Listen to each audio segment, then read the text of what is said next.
Assalamu alaikum. In this lecture, we will discuss referencing in an essay.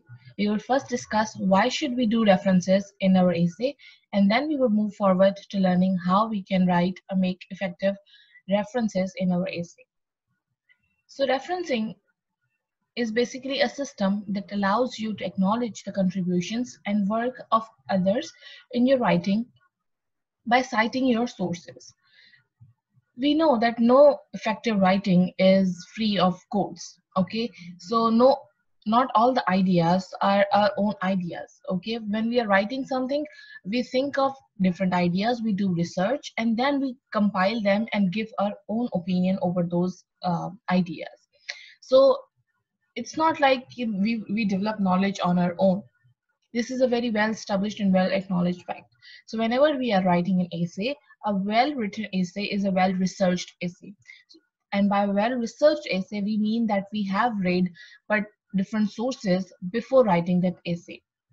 And then we have some commentative knowledge that what other people think about that particular topic.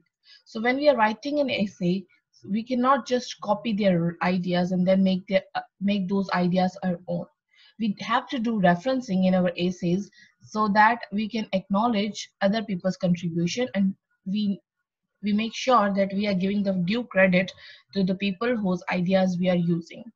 Okay, so referencing in your essay is a feature of academic writing, and it is very most important feature. So it's not like an optional thing, it is a feature. Okay, so whenever we are writing academically, we have to refer, or we have to give proper references when we are writing academically. It contains references to the words, information, and ideas of others. So we have to keep in mind that whenever we are talking about referencing in an essay, it's not necessary that we are only giving references or due credits when we are taking exact lines from other people. So we have to refer when we are using other people's words. As we talked earlier, we are quoting something someone already said, or even if we are quoting any information. Okay, so for example, I'm talking about a particular survey, that this survey proved that, but that is not my own survey. I have not conducted that survey. I'm using that survey information from a particular survey source or some other researcher who conducted that survey, and now he is giving us some statistics or any other kind of information that is not my own created or not my own idea. I have to do proper references about all that information in my essay. Even though we're not using exact words or any particular specific information provided by someone else, and we're just picking up opinions and ideas of other people. Okay, so when we are writing an essay, we also have to give due credit to the ideas and opinions of other people, that this person is of the opinion. Okay, there are so many benefits of doing that. If we just use those things as our ideas, first of all, that is not ethical. Okay, and it has copyright issues and a lot of other things on one side. Secondly, to make our academic write efficient, we used to give references. We have to give references because it will give value to our writing. It will make the reader feel that we have properly researched the topic and then we are writing our own ideas. All academic writing must contain references. Okay, at the beginner level, we often miss out this thing and we just write upon providing different ideas and on our own, and then we write and develop on our own. But when we are writing academically, okay, so we have to give references. Okay, we are providing some information, we are writing any code. We've already discussed when we talk about we have talked about developing a paragraph or developing an essay. So we say that it should have an argument. Okay, for an argument we use different things. We sometimes put a joke, we sometimes put some statistics, we put a quote, or there are lots of other things that we can use as an argument. So references are very important whenever we are developing an argument. Okay, so whatever information we are using in our essay, where do we find that information, or where do we whose quote we are using? So all these things must be properly acknowledged when we are writing in an essay. Referencing guards against plagiarism, a serious academic offense. So referencing is very efficient. It guides us against plagiarism. We all might have heard this term plagiarism by now. We know that plagiarism is an offense, okay, in which we copy and paste some other people's ideas and information provided by them and show that it is our own. Okay, so referencing, by providing referencing in our essay, we avoid this offense and we give due credit to knowledge, because knowledge is open for all. If someone has written an essay, if we give him or her proper credit and acknowledge that it is their work, we can use the source and give value to our own argument as well. We can say that this person is of the same opinion as I am. This person provided this information, but I do not agree with that. So there could be both ways. We can either agree or we can disagree, but we have to properly mention that this person is of this idea.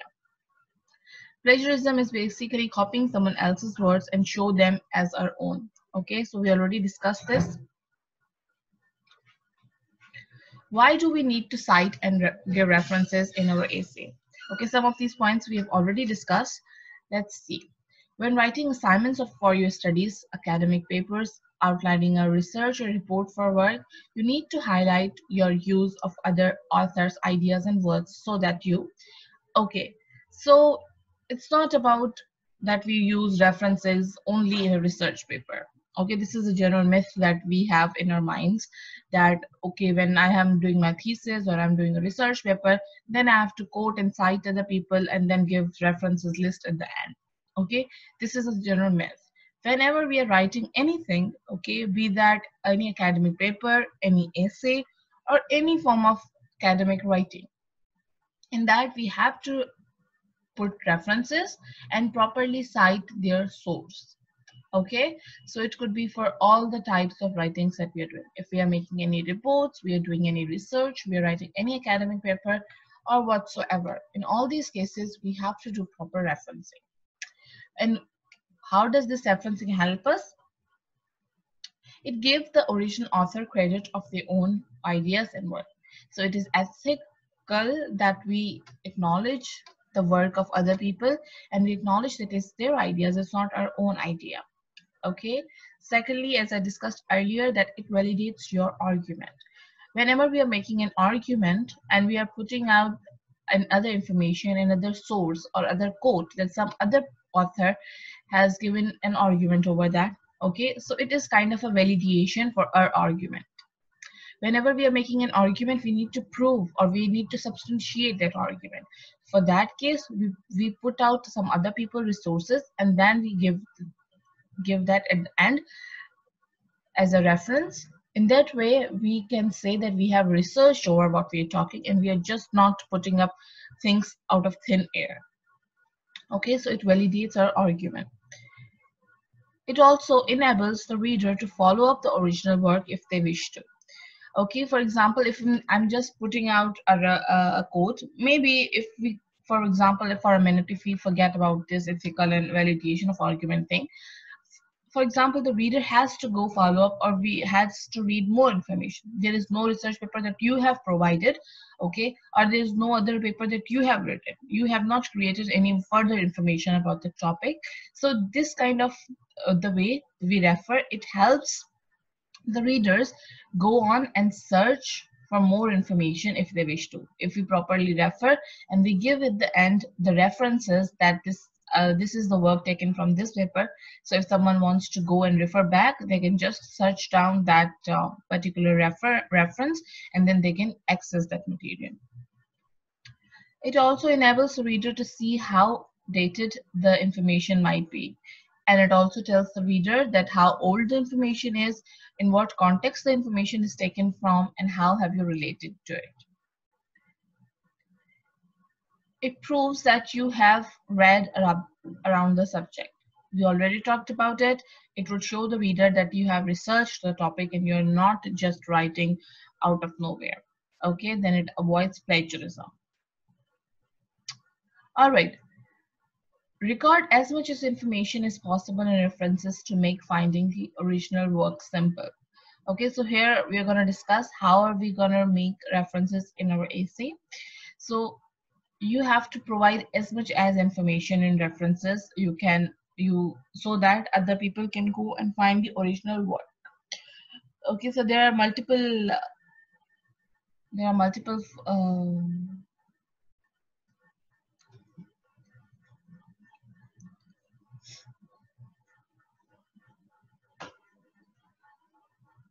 there are multiple ways through which we can refer. For example, one is APA style, another is MLA style. So there are multiple styles through which we can provide references. In our context, most commonly we use APA, but it may vary from your professor to professor, or whatever the expectation of your teachers or your department or your university are. Okay, but in all these cases, we need to know that what are the things that we need to have for properly referencing. Then the style or the way you refer would vary. Okay, so for example, in some cases you would put only the last name of the author. Okay, in some cases you will have to write the full name of the author. So on how you put it, the way might vary, but then you can go for if you have to write a paper in a specific particular style, then you can go on and find out the list and how that particular style requires you to do certain things. Okay, there will be certain guides for that. I'll provide you with them. Okay, but let's see what things we need. First thing we need to have is the author or authors. If we are using a resource which has more than one author, okay, so include the author's name wherever possible. So wherever we can do this, we have to mention the name of the author. So here in IAPA style, we would use the last name. Okay, for example, my name is Maharukh Memon. My last name would be Memon. So in this way, you can use the last name in a bracket. Okay, you should write their surname, you write their ideas, and then you write their in a bracket, you write their name, last name. Okay. If there are more than 3 authors, then you can write it all. So for example, these are 3 authors. You write name, last name, and then initial of the first name. Okay. But if we have more authors, we can also write Jones, the first name, and then it all. It all means and the rest. Okay, because sometimes we come across the papers who have so many authors, like 5, 6 authors. So in that case, we can avoid writing all the names. Okay, and we can just write the name of the first author and then write it all. So this is how we refer the name of the author. Okay, last name and then initial of the first name. Okay, or it may vary according to style. So what we need to remember is that we need to have the name of the author whose source we are using. Then date of publication. In most cases, we just need the year in which it is published. But in other cases, we might need for some more details. So we need to, so that the reader might know how old the source is. How, for example, if you're quoting something from 20th century, 19th century, 18th century, so these ideas would be a little bit older and might not be valid for today's world. Okay, so or if how you're relating to them. So it gives a certain idea to the reader how you are relating to that idea. Okay, so that's why date of publication is also important, that when that particular idea was published, a particular source you're using. Then title of the piece. We also need to keep in mind that there will be a particular title. For example, you are using an article. Okay, you're using a quote from my article. What is the name of that title? Okay, for example, if you're quoting something from a book that someone has written, what is the title of the book? So whatever the title is, we need to keep in mind, and we have to provide that as well. Okay. Here is how we need to know how do we give direct quotes. This is the difference between how do we directly quote something and how do we indirectly quote something. If by direct quote, we mean that we are using exact words of what other person has said, okay, or we have found from any other source. And in that case, we would use that in inverted commas like here. Okay. So this, if I'm putting some information inside inverted comma, okay, this quotation marks, that would mean that these are the exact words that I have taken from other source.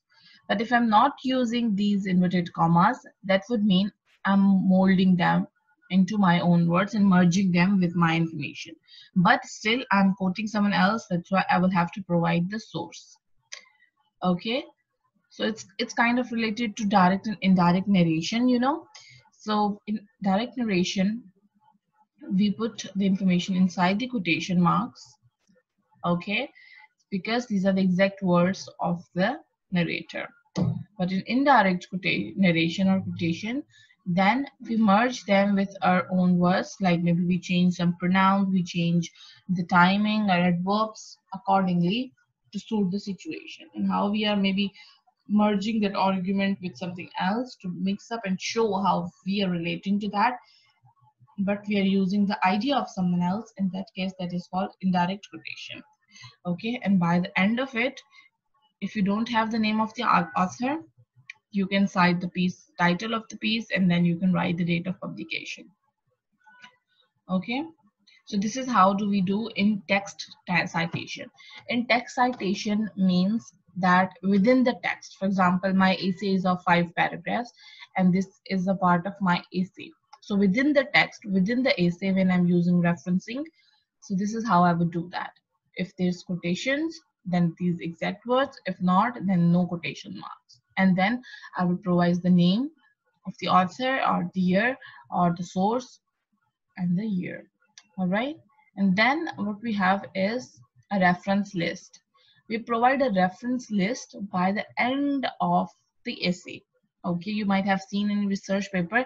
So first is all the information, all the writings, and then by the end you will find a reference list.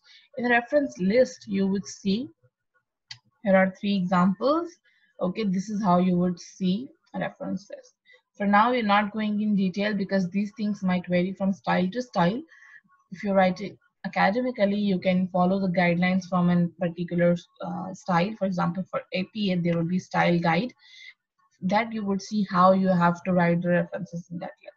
For example, in APA, we have to make the list in an alphabetical order. So you would see there is first Sir, okay, C comes, then G, then M. Okay, so we have to develop the list in alphabetical order. For example, if we have 2 names with C, then we would go with the next letter, whichever alphabet comes first, that would go first, and then so on. Okay, and then so we see here, this is for example a one reference. So these are 4 names. Okay, year of publication, name of the piece, okay, then Bosted's publication, and where it was published. Similarly here, Sage Publications. Okay, so this is one author, then the year, this communication theories, this is one maybe a book or a source. Okay, it was published in USA by this. So this is how we do referencing. This is APA style. Okay, so you can go for particular guidelines, whatever style you are choosing, and then you can develop your reference list accordingly.